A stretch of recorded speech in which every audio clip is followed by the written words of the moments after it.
9-11 novembre. En Suisse, ils étaient 3 pilotes à pouvoir briguer le titre. Voyons qui. Enrique Garcia Oreda, 29 points. Andrea Navarra, 32 points. Égalité avec Nicolas Vouilloz, 32 points également. Ah oui, voilà pour les 3 leaders, 1, 2 et 3. Enrique Garcia Oreda, 39 points. Andrea Navarra et le français Nicolas Vouilloz, 32 points pour les départager.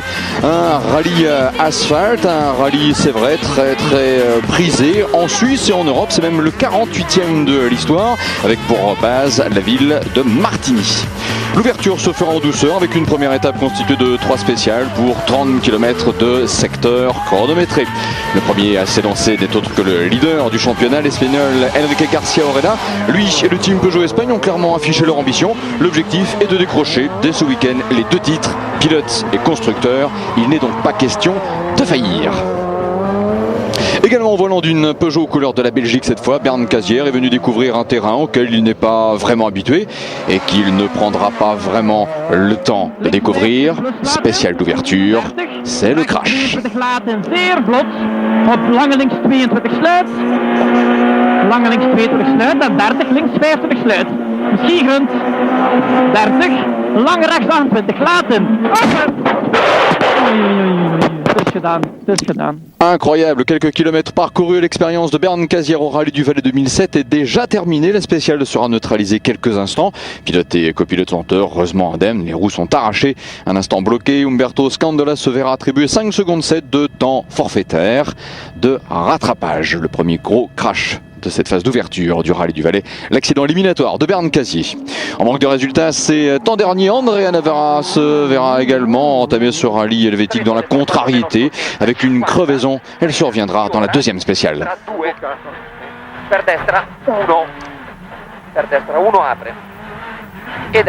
C'est le genre de péripétie qui vous fait évidemment perdre du temps. Plus d'1 minute pour Andrea Navarra qui voilà son grand rival Enrique Garcia Oreda filer un peu plus vite vers le titre. Pour le pilote Abarth, la situation est devenue effectivement compliquée. La principale caractéristique du Rallye du Valais, elle tient dans sa diversité entre route rapide, épingles serrées, grippe appréciable par ici, route glissante par là. Bref, il faut être bon partout, comme l'est finalement Freddy Loax. Le Belge espère ici marquer ses premiers points en Intercontinental Rally Challenge. Il va même terminer la première étape en 4e position. Freddy Loax ainsi à l'œuvre. Alors qu'après la troisième des spéciales, il est donc 4e, nous allons l'écouter. Eh bien, dans la première spéciale, j'étais assez content parce que j'ai réussi le 3e chrono, la voiture allait bien, la spéciale rapide, elle était même glissante, puis les 2 dernières spéciales ont été assez main-droite, c'était lent avec pas mal d'épingles. J'avais le sentiment qu'à chaque épingle, je perdais au moins 1 seconde, je ne sais pas exactement pourquoi. J'espère d'ailleurs trouver la raison, mais ok, ça reste un long rallye, encore beaucoup de chemin à parcourir, nous verrons. Second dans la première spéciale, 3e de la 2e, puis de la 3e, Enrique Garcia Oreda va terminer la première étape à la 3e place avec un écart conséquent sur son rival Andrea Navarra, 8e avec plus de 1 minute de handicap. 80, el muro derecho 8K, poco tarde con C, para izquierda fondo, 20 para derecha 9 corta, para izquierda 8K, pronto se abre menos 40, derecha 8 buenas cortas, con C poco tarde, para izquierda menos 30, para derecha 8K pronto, ancha acaba en puente, más 150, atención izquierda para derecha 8 larga, frenando, para izquierda 5 ras.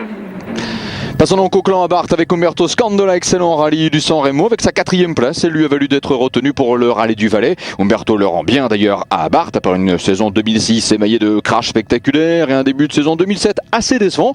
Le jeune Italien paraît complètement transformé. Beaucoup diront que c'est dû à l'expérience de son nouveau copilote, Guido D'Amore. Pour ses débuts au Rallye du Valais, Umberto Scandola se montre à nouveau très convaincant en décrochant notamment le scratch de la 2e spéciale et en terminant même 2e chrono à l'arrivée de la 3e. Bilan, il va terminer la première étape à 7 secondes 2 du leader et qui sait s'il n'avait pas été bloqué par la voiture de Bernd Casier malgré les 5 secondes 7 de bonification, peut-être aurait-il pointé en tête.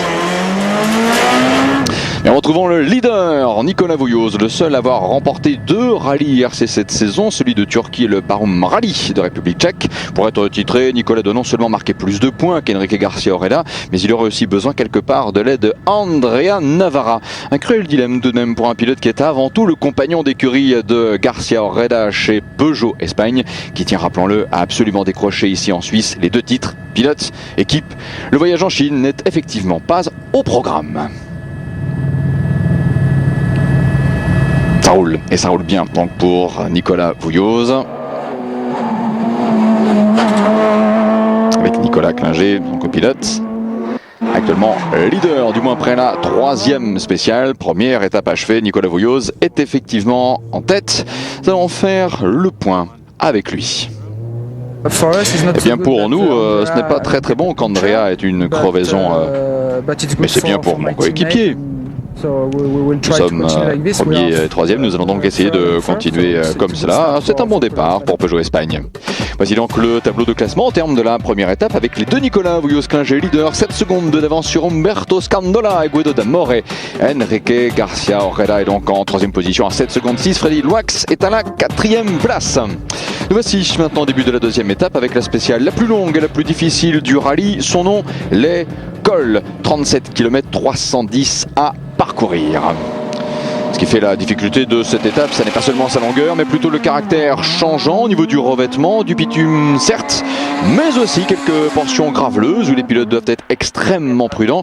Ce changement de revêtement est non seulement piégeux, mais il peut aussi provoquer des crevaisons. Et en matière de crevaisons, Andrea Navarra, il a déjà donné.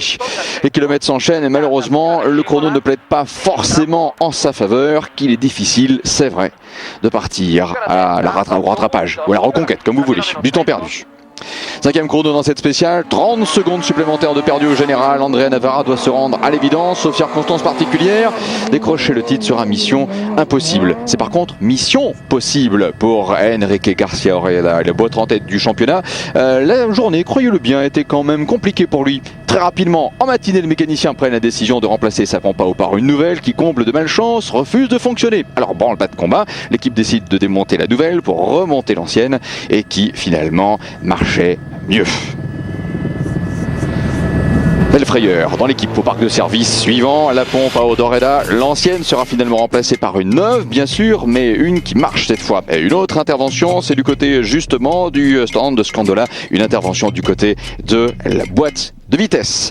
Passez vous aussi par l'assistance si vous le souhaitez. Nous allons nous retrouver dans quelques instants pour la suite de ce résumé consacré au rallye IRC du Valais en Suisse, la 8e manche du calendrier 2007, l'avant-dernière, la dernière aussi en Europe. La finale, rappelons-le, sera effectivement du 9 au 11 novembre et elle sera en Chine. On se retrouve dans quelques instants. Rallye du Valais 2007 à la suite après une spéciale longue et programmée de tour en matinée suivie par un passage au parc de service. À la suite du programme allait imposer aux concurrents. Ils étaient quand même 115 au départ. Un double passage sur 3 spéciales longues de 40 km 580. Chacune, Nicolas Vouilloz est à l'attaque. Constant du premier au dernier kilomètre, il va même réaliser un exploit, aligner les 3 scratchs au premier passage des 3 spéciales en question. Leader du rallye, son avance sur son frère ennemi Enrique Garcia Oreda est alors de 34 secondes.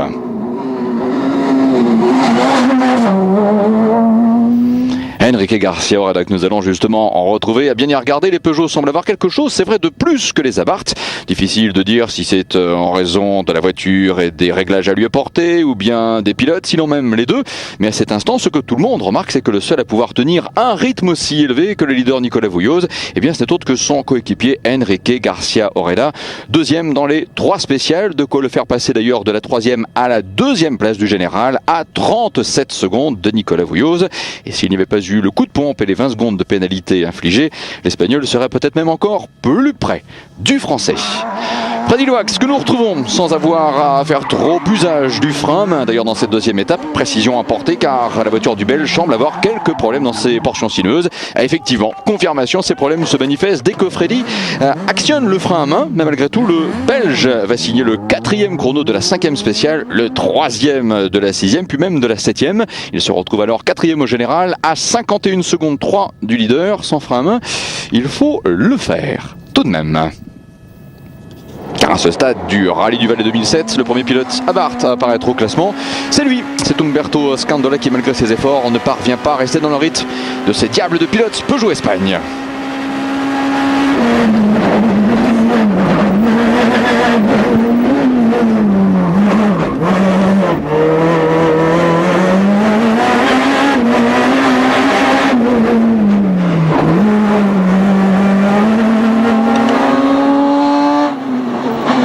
Umberto Scandola, troisième du général à 37 secondes 6 du leader, et pourtant ce n'est pas faute d'essayer que justement de remonter au classement. Et s'il ne parvient pas à retrouver justement égaler le rythme des Peugeot, c'est qu'il doit quand même y avoir une raison quelque part. Laquelle? Nous avons justement posé la question à quelqu'un qui connaît bien le sujet. Il s'agit tout simplement de Jean-Pierre Nicolas. La direction technique de Fiat Abarth a décidé de remplacer la direction assistée. Alors pour ça, ils sont obligés de sortir toute la traverse avant, désarticuler les triangles, les moyeux avant, les pivots, tout le système hydraulique. Et en parallèle, il y a une autre traverse avant qui est toute prête à être montée avec une direction assistée neuve, une pompe de direction assistée neuve, et après tous les raccords sont purgés à l'avance et il n'y a plus qu'à raccorder tout ça, et ça doit se faire dans le temps de l'assistance qui, au global, ils ont 18 minutes, mais normalement ils doivent arriver à le faire dans une quinzaine de minutes. Alors, beaucoup de mécaniciens travaillent en même temps. Comment leur intervention est-elle coordonnée? Avant l'assistance, il y a une petite réunion parce qu'ils savent exactement sur quel point de la voiture ils vont intervenir. L'ingénieur responsable précise à chaque mécanicien quel rôle il doit avoir, et ils doivent être 4 ou 6 à démonter. Je suppose que dans cette équipe Fiat, ils doivent être 4 ou 6 à démonter cette traverse avant. Pendant ce temps-là, il y a quand même tout le reste à faire sur la voiture. Les autres vérifient l'ensemble du châssis, voir s'il n'y a rien de desserré, préparent les roues qui vont être montées pour la prochaine série de spéciales, et en même temps ils coordonnent l'opération, mais chacun est à sa place et le travail est prédéfini à l'avance. Bon, à la fin, pour nous, ça nous paraît facile, mais ça l'est peut-être pas vraiment. Ouais. Non, c'est pas facile parce que pour ce genre d'opération en concession, c'est 2 jours. Voilà, merci à Jean-Pierre Nicolas. C'est vrai que ça n'est pas facile. Umberto Scandola qui repart à temps. Très très belle performance, et les mécaniciens qui ont bien raison finalement de s'applaudir d'eux-mêmes. Allez, pour en finir avec la deuxième étape, les pilotes vont donc devoir affronter un second passage sur les 3 mêmes spéciales parcourues juste auparavant.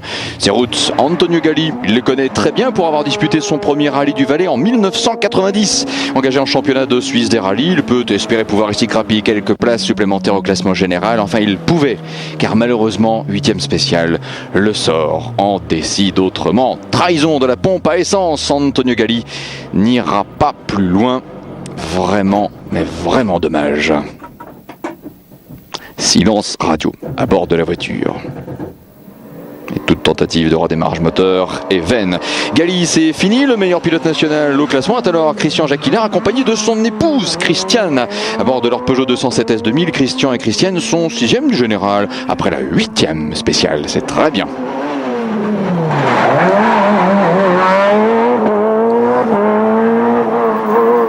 Monsieur et madame sont donc à bord de la voiture à 3 secondes 48 du leader Nicolas Vouilloz, car malgré le soutien et les efforts déployés par Abarth, là nous allons revenir avec Andrea Navarra, et bien justement l'Italien ne parvient toujours pas à signer des chronos satisfaisants. L'Italien même loin des leaders. Pourtant entamé sur une victoire au Safari Rally, sa saison s'achève sur un sentiment de déception malgré un changement de coéquipier en milieu de saison. Mais apparemment l'Italien ne s'est jamais vraiment fait au pilotage d'une S2000. De l'avis des spécialistes, ces voitures doivent être maniées avec un style propre, c'est-à-dire sans être brusqué, tout le contraire de Navarra qui est en fait plutôt agressif avec l'accélérateur.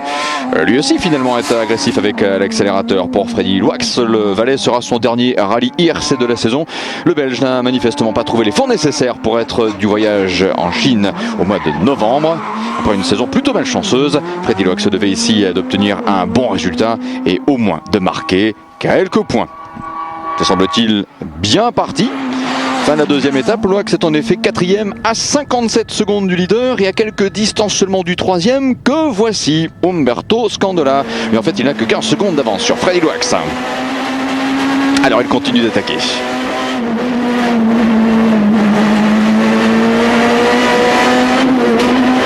Troisième provisoire du classement, Umberto Scandola est précisément à 42 secondes, 8 dixièmes du leader. Question, que que devient Enrique Garcia Oreda? Eh bien, plus rapide dans la 8e spéciale, 4e dans la 9e, 3e dans la 10e. L'Espagnol va finir la journée à 36 secondes 8 de son compagnon de route. Manifestement des difficultés à digérer quand même les 20 secondes de pénalité pour cause de changement hasardeux de pompe. Mais rassurez-vous, on ne va pas vous refaire l'histoire. Profitez de ces images caméra embarquées.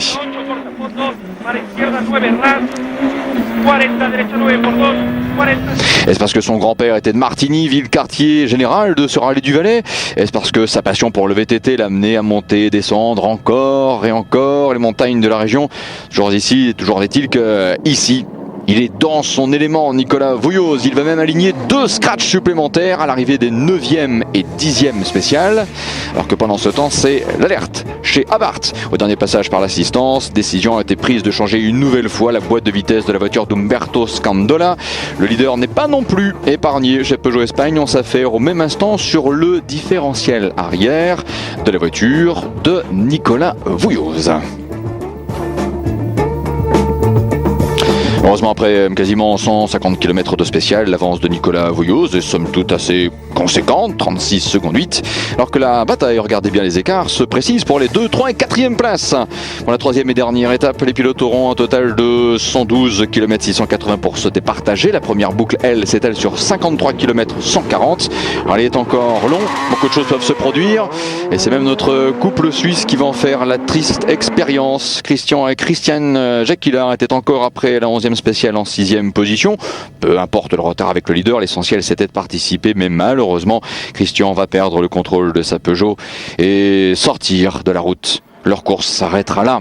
Pendant ce temps, Nicolas Vouilloz, lui, maintient sa main mise sur la première place du rallye. Il enfonce le clou, même meilleur temps dans les 12e et 13e spéciales. Il est décidément un leader très fort. Et léger droite à fond, corde tenir. 70, gauche 7 plus court, tenir. Sur léger droite à fond. Et léger gauche à fond long sur droiti pour 40. Attention droite 7 plus court, jette. 7 plus court, jette. 70, léger gauche à fond. Et léger droite à fond, corde max. Léger droite à fond, corde max. Dans léger droite à fond. Pour 50, attention frein, gauche 5. Vocabulaire assez particulier quand même, donc gauchi, droiti et courgette. La voiture dont dispose Freddy Loax, elle n'est pas vraiment différente des Abarth usines, référence faite par exemple aux voitures d'Andrea Navarro, même de Umberto Scandola. En fait, à ce sujet, il faut le rappeler, les règles en IRC sont strictes dans la mesure où elles n'autorisent pas les constructeurs à proposer des pièces de développement hors de prix. C'est la raison en fait pour laquelle dans ce championnat, un team privé peut très bien venir donner le pion à une équipe usine. Pas surprenant donc de voir Freddy Loax, pilote privé, réduire l'écart sur Umberto Scandola, le pilote officiel Abarth. 13e spécial, l'Italien toujours 3e, mais Freddy a de nouveau réduit l'écart. Il y a seulement 3 secondes 6 qui les séparent.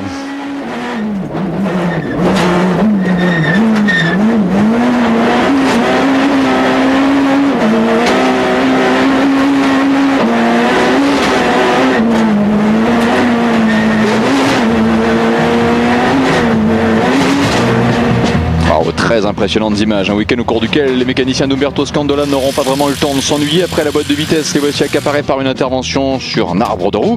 Les pilotes Abarth vont-ils nous offrir un sursaut d'orgueil dans les dernières spéciales? Comment le duel fratricide Vouilloz-Garcia-Oreda se finira-t-il? Vous le saurez, chers amis, dans un instant. Nous marquons une nouvelle pause, on se retrouve tout de suite après. Rallye du Valais 2007, suite et fin avec la boucle que les équipages vont devoir passer et même négocier une nouvelle fois, comprenant notamment la super spéciale de Caserne au centre de Sion. 100% de connaissance du terrain, c'est tout ce qu'il faut pour ceux qui se doivent de faire bonne figure, même décrocher un résultat honorable dans ces spéciales, dont Andrea Navarra, mais un début de rallye chaotique va succéder une fin de parcours catastrophique. 15e spécial, le moteur de sa grande Punto rend l'âme. La saison 2007 s'achève vraiment prématurément pour l'Italien. Luca Betti et son copilote Giovanni Bernacchini n'ont pas eu non plus la partie facile au début de ce rallye avec un problème électrique sur la première spéciale. Un pneu crevé, on retrouve justement en action cet équipage sur les routes très spécifiques de ce rallye du Valais. Sale video tutte e due, più brutta, ok, destra piena vai, 30, destra 5, attenzione, sporco, pericolo, destra 4 sul dosso, subito sinistra 4, sporca, sporco qua, 120, sinistra 4. Luca Betti avec cette très belle Honda Civic Type R dont on reparlera en 2008 en 5e position. Bravo, c'est une très belle performance. Ils sont finalement au contact de quelques bonnes S2000 dont justement la voiture de Freddy Loax. Ces 3 dernières spéciales à disputer ne vont malheureusement pas vraiment tourner en faveur du Belge portant la lutte pour la 3e place malgré quelques problèmes mécaniques sur leurs grandes dépuntos respectives. Freddy et Umberto Scandola vont vraiment pousser leur S2000 au maximum des limites. 15e spéciale, Loax est meilleur temps, il va même dépasser Scandola pour la 3e place. La 16e spéciale, il y a réplique de l'Italien alors qu'il ne reste qu'une spéciale à disputer. Son avance sur Freddy Loax ne sera alors que de 3 petits dixièmes.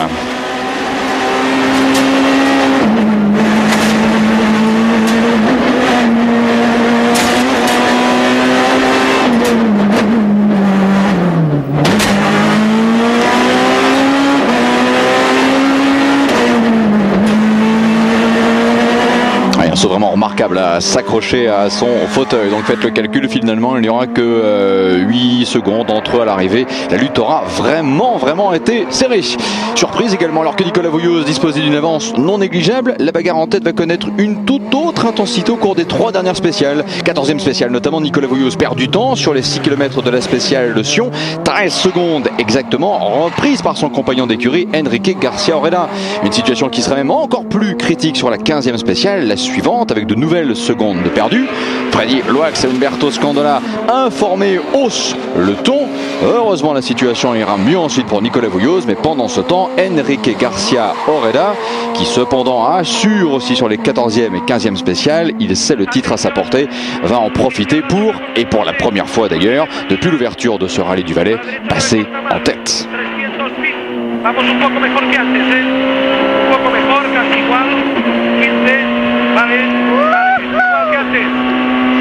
Enrique et son copilote Jordi Barbès qui laissent naturellement exploser leur joie. Mais attention, nous ne sommes pas au bout de nos surprises.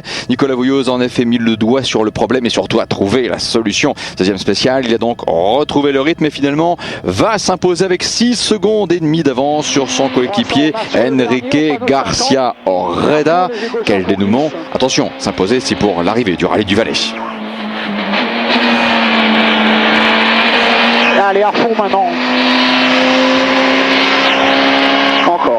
Encore. Top. On améliore de 6, 5 et demi.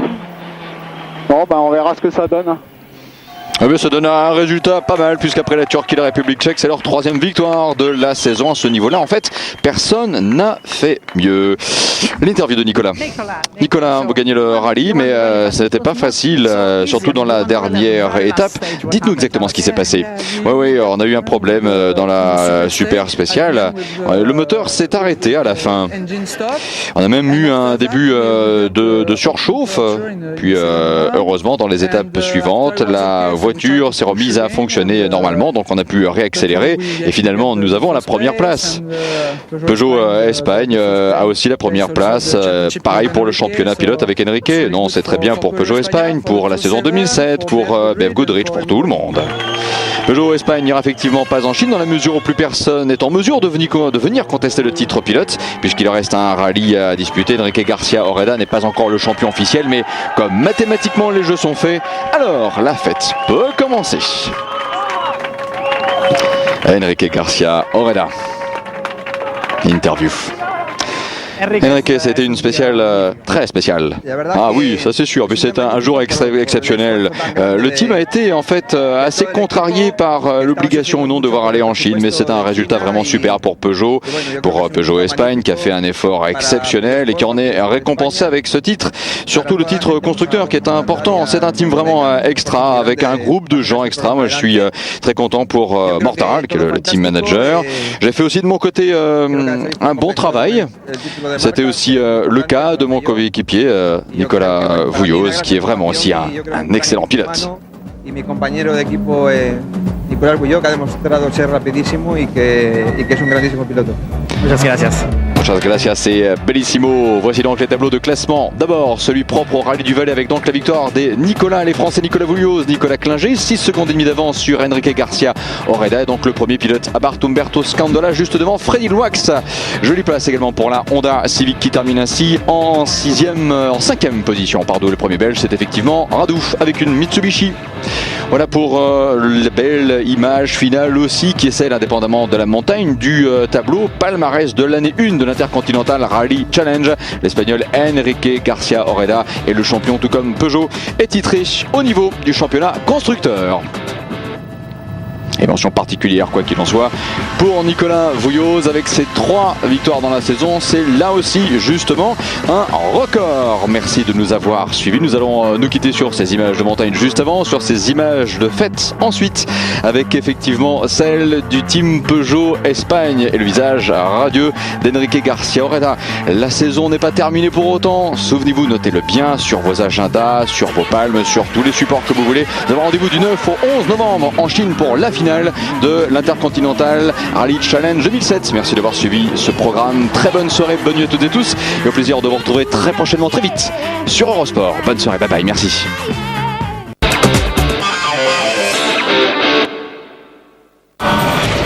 Prenez le contrôle de l'IRC avec les pneus BF Goodrich.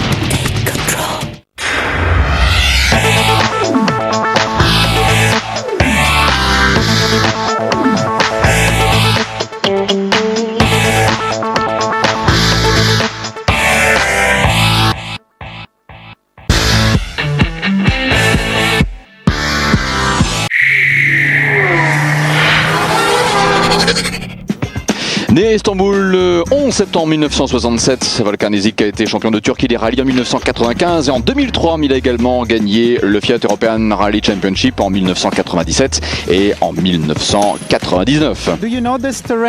Est-ce que vous connaissez ce terrain comme pilote turc? Avez-vous déjà piloté justement sur ces routes? C'est entièrement nouveau pour moi. En 2005 et en 2006, nous avons disputé un ou deux rallyes ici, mais cette année, 50% des spéciales sont nouvelles, donc on peut dire que c'est un rallye complètement nouveau pour nous. Nous retrouvons effectivement notre héros turc en pleine action. Volkan en fait a terminé 3e dans le cadre de ce rallye. Nous sommes ici effectivement en Turquie à 29 secondes du leader. Deuxième étape, il va même remonter au classement et accéder à la 2e place à 17 secondes de la tête alors qu'il ne restait qu'une étape à disputer. Dommage, il va perdre une roue dans la dernière spéciale et par-dessus tout devra même être remorqué pour rallier le parc d'assistance. Une opération sanctionnée par une pénalité. Volkan Ezik devra se contenter de la 6e place. Le pilote turc Volkan Ezik est, rappelons-le, engagé en championnat d'Europe des rallyes avec une grande des Punto Abarth 2000. Le rallye de Madère constitue la 7e des dimanches au calendrier. Malheureusement, la réussite ne sera pas au rendez-vous sans qu'il y ait à déplorer un quelconque problème sur la voiture. Ezik n'arrivera jamais à trouver le bon rythme. Au final, une 5e position en classe ERC, quelques points de marqués pour le championnat tout de même. Oui, ça a été la première fois pour nous ici à Madère. En temps normal, je m'attendais à être un peu plus rapide, avoir plus de facilité. Mais là, il n'y a franchement rien eu à faire. Nous avons voulu accélérer, mais nous avons eu une crevaison. Ils ne sont pas contents. Le Barom Rally de Zlín en République tchèque constitue la 6e manche de l'Intercontinental Rally Challenge 2007, disputé entre le 24 et le 26 août avec un record effectif, 74 concurrents IRC inscrits. Un rallye que découvrait également notre pilote turc qui a apparemment beaucoup souffert sur la route Bosley.